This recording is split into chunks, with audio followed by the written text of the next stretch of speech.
Il existe un moment récurrent dans l'histoire des traditions contemplatives où l'extraordinaire cesse d'être un miracle et devient un symptôme. Dans la philosophie taoïste, ce qui semble être du pouvoir n'est qu'alignement, et ce qui semble être une exception n'est qu'une lecture correcte du flux.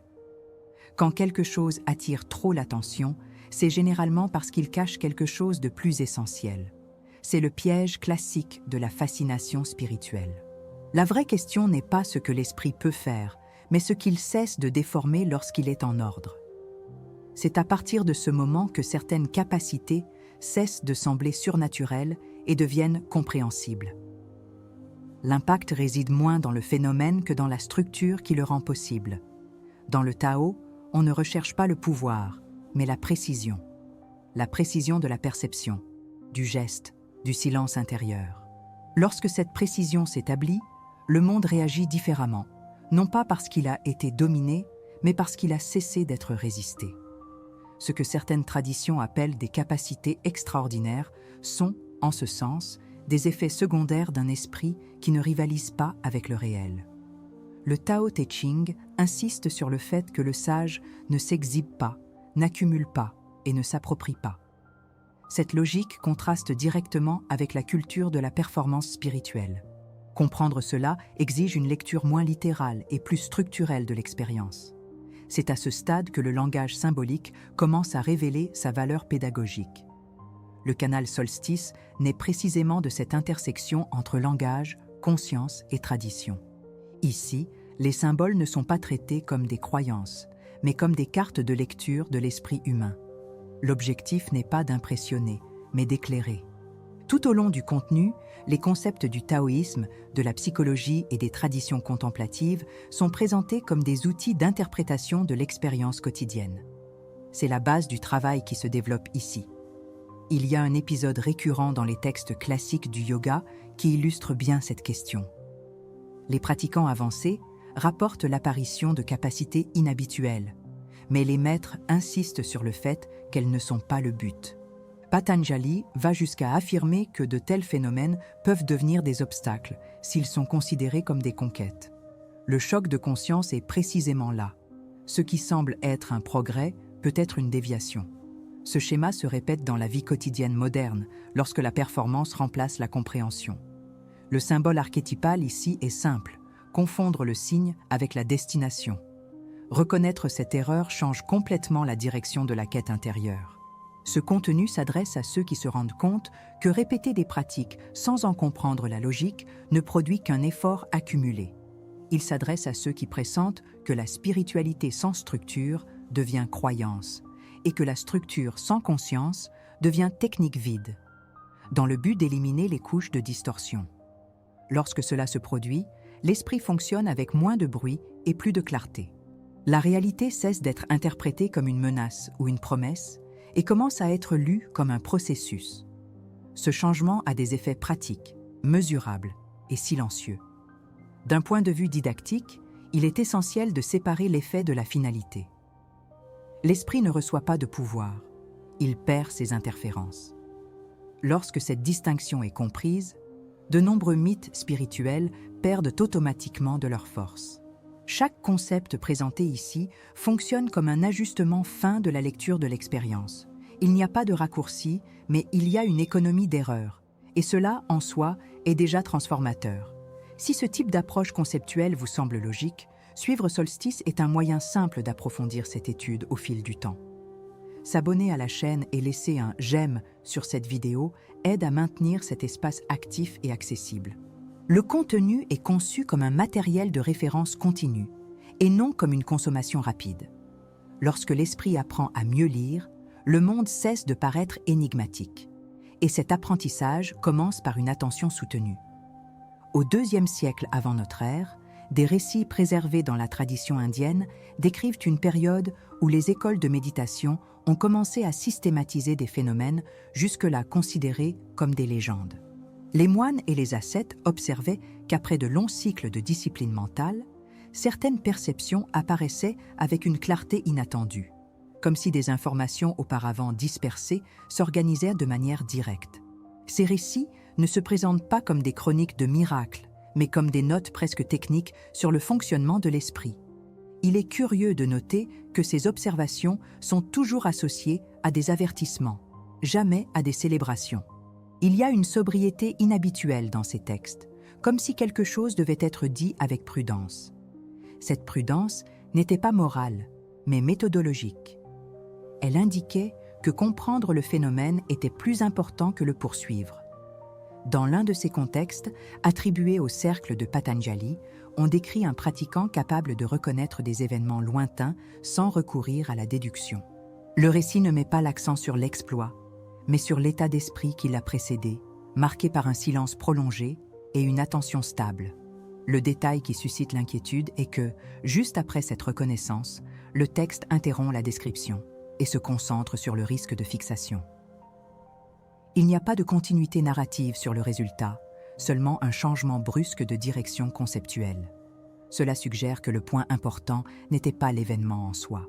Ce que l'on voulait préserver, c'était la compréhension du processus interne. Ce déplacement crée un malaise intellectuel qui traverse les siècles. Pendant ce temps, dans la Chine ancienne, des documents taoïstes décrivent des artisans et des médecins capables d'interventions extrêmement précises, presque invisibles à l'œil nu. Le célèbre récit du cuisinier Ding, qui découpe un bœuf sans effort apparent, ne parle pas de force ou d'habileté extraordinaire, mais d'alignement avec le rythme interne de la matière. Ce qui est frappant, c'est que le texte insiste sur le fait que lorsque le cuisinier réfléchit trop, il se trompe. Lorsqu'il se fie aux flux appris, tout s'ajuste.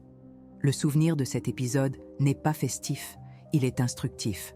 Il renvoie à un type de connaissance qui ne repose pas sur le contrôle conscient. Et cela crée un lien direct avec les récits indiens. Ces traditions, géographiquement séparées, convergent sur un point sensible. Lorsque l'esprit s'organise en silence, quelque chose change dans la façon dont la réalité est appréhendée. Le malaise vient du fait que ce changement ne s'inscrit ni dans la logique religieuse, ni dans la logique scientifique courante. Ce n'est pas de la foi, car cela exige une méthode. Ce n'est pas une technique courante, car cela dépend d'un état interne difficile à reproduire mécaniquement. Les textes semblent osciller entre enregistrer et contenir le phénomène. Cette oscillation n'est pas de la confusion, c'est de la prudence. Il y a quelque chose qui peut être observé, mais qui ne doit pas être encouragé comme une fin en soi. Et cela exige une maturité interprétative. Au fil du temps, des lectures moins attentives ont commencé à ne mettre en évidence que l'aspect extraordinaire de ces récits. Ce qui était une note de bas de page est devenu un titre symbolique.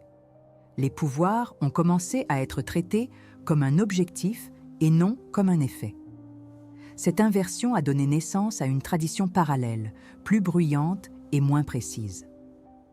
Le contraste entre les textes originaux et leurs interprétations ultérieures est évident lorsqu'on observe le ton.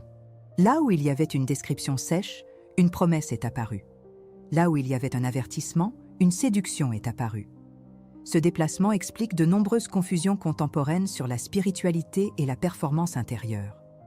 En suivant ce raisonnement, on se rend compte que le thème central n'est pas le phénomène rare, mais l'état ordinaire qui a été transformé. Chaque étape prépare la suivante, sans conclusions abruptes. Rester avec le contenu jusqu'à la fin fait partie de l'apprentissage implicite qu'il offre. Lorsque le problème est lié à une instabilité mentale, la réponse la plus courante consiste généralement à renforcer le contrôle, à ajouter des techniques, à accumuler les solutions. Cette démarche apporte un soulagement initial, mais crée une dépendance progressive à des stimuli externes. Plus on tente de corriger le bruit par un effort direct, plus le système nerveux apprend à fonctionner en mode réactif. Il en résulte un cycle efficace à court terme, mais dysfonctionnel à long terme. L'esprit en vient à confondre action et résolution. Cette erreur produit des effets secondaires prévisibles, tels que la fatigue cognitive et la rigidité émotionnelle. Résoudre signifie alors simplement interrompre les symptômes. D'autres approches insistent sur la répression du contenu mental, traitant les pensées récurrentes comme des ennemis à éliminer. D'un point de vue neuropsychologique, cela augmente la saillie de la pensée indésirable elle-même. Le système attentionnel apprend que ce contenu est pertinent et commence à le surveiller plus fréquemment. L'effet paradoxal est largement documenté dans les études sur la suppression cognitive. Plus on essaie de ne pas penser, plus l'esprit s'ancrage dans l'objet évité. Cette stratégie génère un sentiment d'échec personnel et renforce la croyance en l'incapacité. Le problème n'est plus le schéma mental, mais la relation avec celui-ci. Il existe également des solutions qui misent exclusivement sur l'interprétation positive ou la restructuration cognitive rapide. Bien qu'utiles dans des contextes spécifiques, elles n'agissent pas sur la base physiologique du schéma. Sans régulation du système nerveux, le changement conceptuel n'est pas durable. Le corps continue de fonctionner en état d'alerte tandis que l'esprit tente d'imposer de nouveaux récits. Cette dissociation génère de l'épuisement et une incohérence interne. La pratique devient un discours et non une expérience. Avec le temps, la méthode elle-même perd de sa crédibilité. La racine du problème reste intacte. Une alternative moins répandue, mais bien fondée, est la pratique de l'étiquetage interoceptif lent associé à la respiration avec pause expiratoire prolongée, une méthode de réorganisation de l'axe attention-corps-réponse. Elle n'a pas été créée pour générer des états agréables, mais pour restaurer la capacité du système nerveux à percevoir la sécurité sans stimuli externes. Contrairement aux techniques axées sur la pensée ou l'émotion, elle opère au niveau de la signalisation physiologique de base.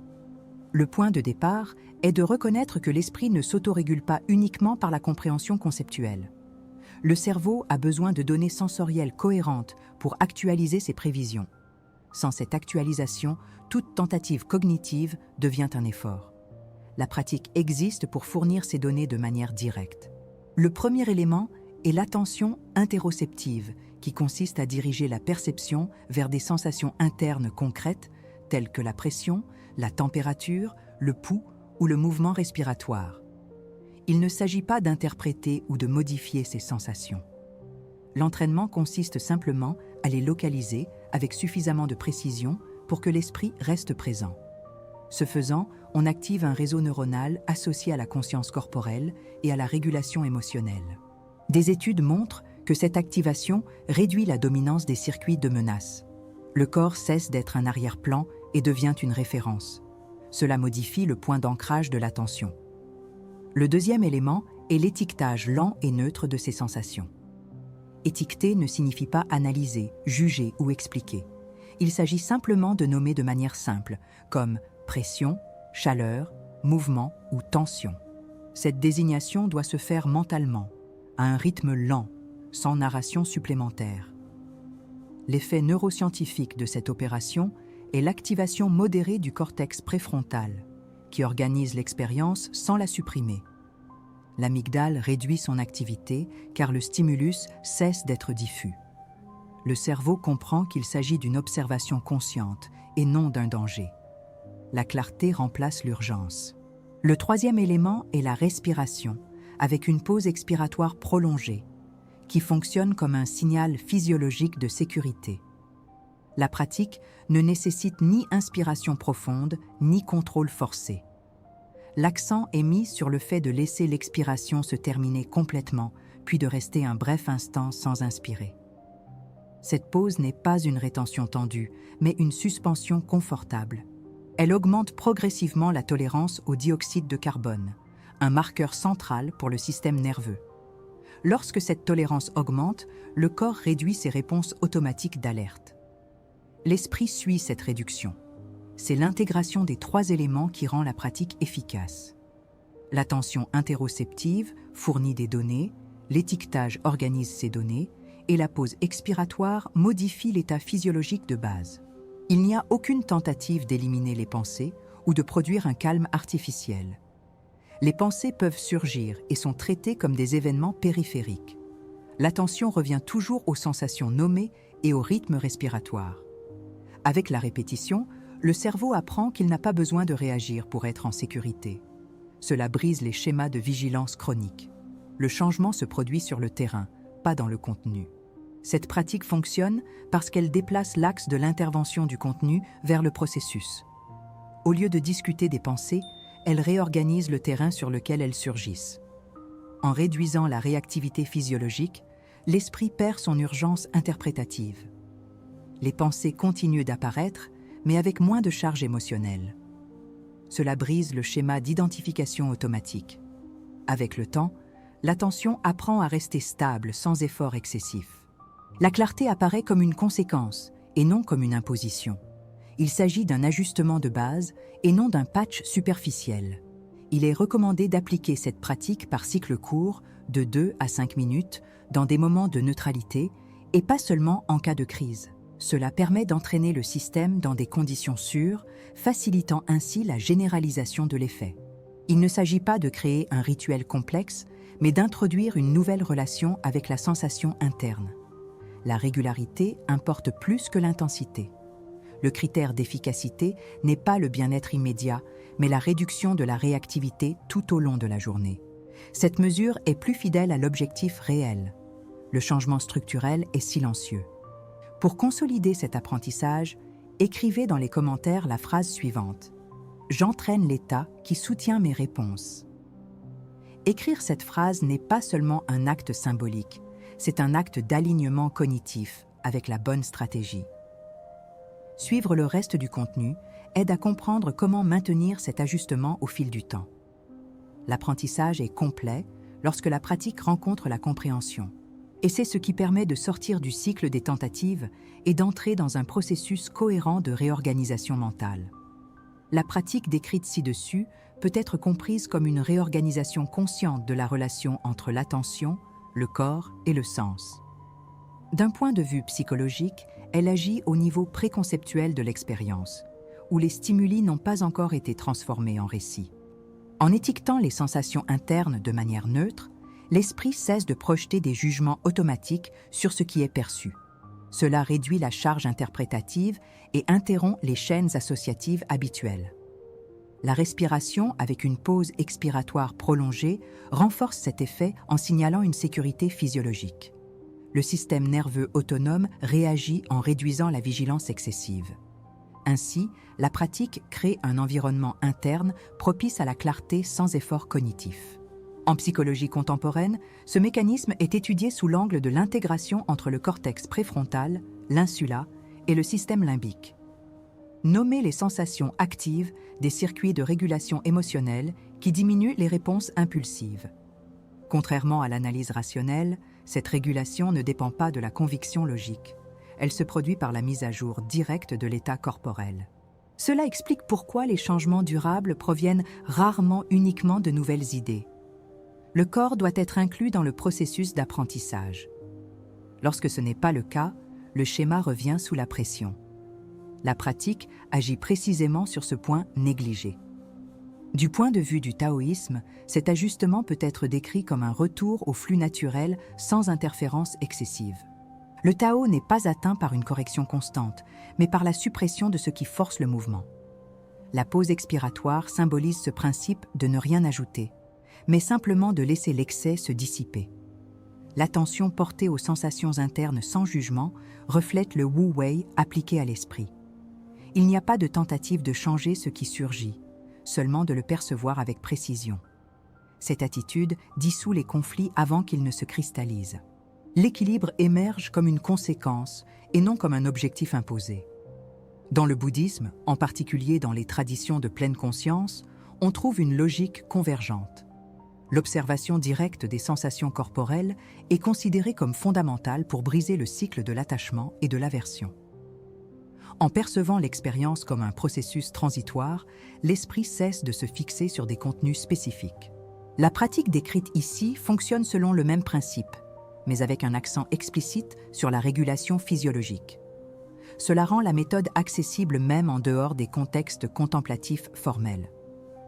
La clarté ne dépend pas de la croyance, mais de l'entraînement perceptif. Cette universalité explique son efficacité transversale. La conscience n'a pas besoin d'être intensifiée, mais simplement dégagée. Les états mentaux problématiques persistent moins en raison de leur force intrinsèque que de la résistance qu'ils rencontrent. Lorsque cette résistance s'atténue, l'énergie psychique se réorganise spontanément. La pratique enseigne exactement cela, sans recourir à des concepts abstraits. Elle traduit les principes spirituels en procédures observables. Cette traduction est essentielle pour éviter les idéalisations. La spiritualité appliquée est toujours vérifiable par l'expérience directe. L'intégration entre la psychologie et les traditions orientales révèle que les deux décrivent le même phénomène dans des langages différents. Là où la psychologie parle de régulation, le taoïsme parle d'harmonie. Là où le bouddhisme parle de cessation de la souffrance, les neurosciences parlent de réduction de la réactivité. La pratique fonctionne comme un point de convergence entre ces cartes. Elle n'exige pas l'adhésion à un système philosophique spécifique. Elle exige seulement la volonté d'observer avec précision. Cette simplicité est, paradoxalement, ce qui la rend profonde. Dans un contexte plus large, comprendre cette pratique, c'est comprendre un principe structurel de la transformation humaine. Des changements durables se produisent lorsque le processus et le sens s'alignent. Sans cet alignement, toute technique s'épuise. L'analyse conceptuelle présentée ici sert à soutenir la pratique par la compréhension, en évitant à la fois la mécanisation et l'idéalisation. Lorsque l'esprit comprend ce qu'il fait et pourquoi il le fait, l'engagement se renforce. C'est le fondement de tout cheminement cohérent. Et c'est à partir de ce fondement que le développement intérieur se stabilise. Si l'esprit s'apaise lorsqu'il cesse d'interférer, que faisait-il exactement auparavant au nom du contrôle? Cette question traverse le Tao comme un fil invisible, non pas pour être répondue rapidement, mais pour réorganiser la façon d'observer. Tout au long du chemin présenté, il devient évident que la clarté ne vient pas de l'accumulation, mais du retrait précis de l'excès. L'avantage de suivre ce cheminement est de réaliser que de nombreux conflits internes ne demandent pas de solution, mais de l'espace. Lorsque l'espace apparaît, l'ordre se manifeste sans prévenir.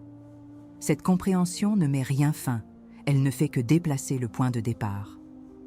Et c'est dans ce déplacement que quelque chose d'essentiel se révèle. Le Tao Te Ching affirme que celui qui sait ne parle pas trop, et que celui qui parle trop n'a généralement pas encore vu. Cette phrase n'est pas un éloge du silence vide, mais de l'économie d'interférence. La pratique, l'analyse et l'expérience décrite pointent vers ce même principe. Lorsque l'esprit apprend à ne pas contester ce qui surgit, il commence à reconnaître des schémas sans s'y attacher.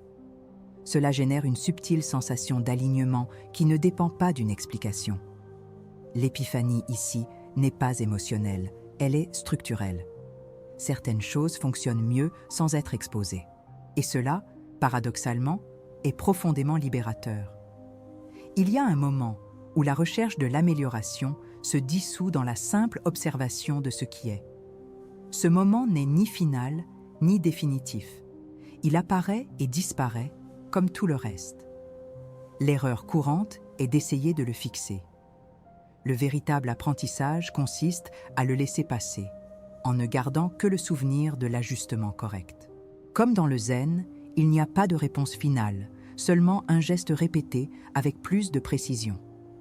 L'esprit mûrit lorsqu'il accepte cette absence de conclusion. Et cette acceptation change la qualité de l'attention quotidienne. Ce qui a été présenté ne vise pas à offrir une conclusion confortable. Au contraire, cela ouvre un espace qui demande une recherche personnelle continue. Chaque concept fonctionne comme une lampe dirigée vers l'intérieur, et non comme une carte fermée. La synthèse se produit lorsque la théorie et l'expérience cessent de se faire concurrence. À ce stade, la pratique cesse d'être quelque chose que l'on fait et devient quelque chose que l'on reconnaît. Il n'y a aucune promesse de stabilité permanente. Il n'y a qu'une plus grande intimité avec le mouvement, et cela modifie déjà profondément la relation avec la vie. Dans la pensée taoïste, le fleuve ne se vante pas d'atteindre la mer. Il continue simplement son cours. L'épiphanie possible ici est de réaliser que l'esprit peut également suivre sans tension lorsqu'il comprend son propre rythme. Il n'est pas nécessaire de tout résoudre maintenant. Il suffit de percevoir où se trouvent les efforts inutiles. Cette perception, lorsqu'elle est honnête, réorganise les choix de manière silencieuse. Le bénéfice n'est pas immédiat, mais il est constant. Et dans ce contexte, la constance vaut plus que l'intensité. La question la plus fertile est peut-être simple. Où l'attention tente-t-elle encore de vaincre quelque chose qu'elle pourrait simplement accompagner? Cette question n'exige pas de réponse écrite, mais une présence. la contemplation suggérée ne demande ni isolement ni rituel. Elle s'intègre dans la vie quotidienne, entre les tâches, les respirations et les pauses. C'est dans ce quotidien que l'enseignement se vérifie. Le voyage ne se sépare pas de la routine. Il se déroule en son sein, presque sans qu'on s'en aperçoive. Si quelque chose de ce qui a été dit a trouvé un écho, il est intéressant d'observer comment cela se manifeste dans votre propre expérience et de partager cette reconnaissance. Les récits n'ont pas besoin d'être grandioses pour être précieux. L'échange d'impressions crée un champ d'apprentissage collectif silencieux. Suivre ce parcours sur le canal est une façon de maintenir ce dialogue en mouvement.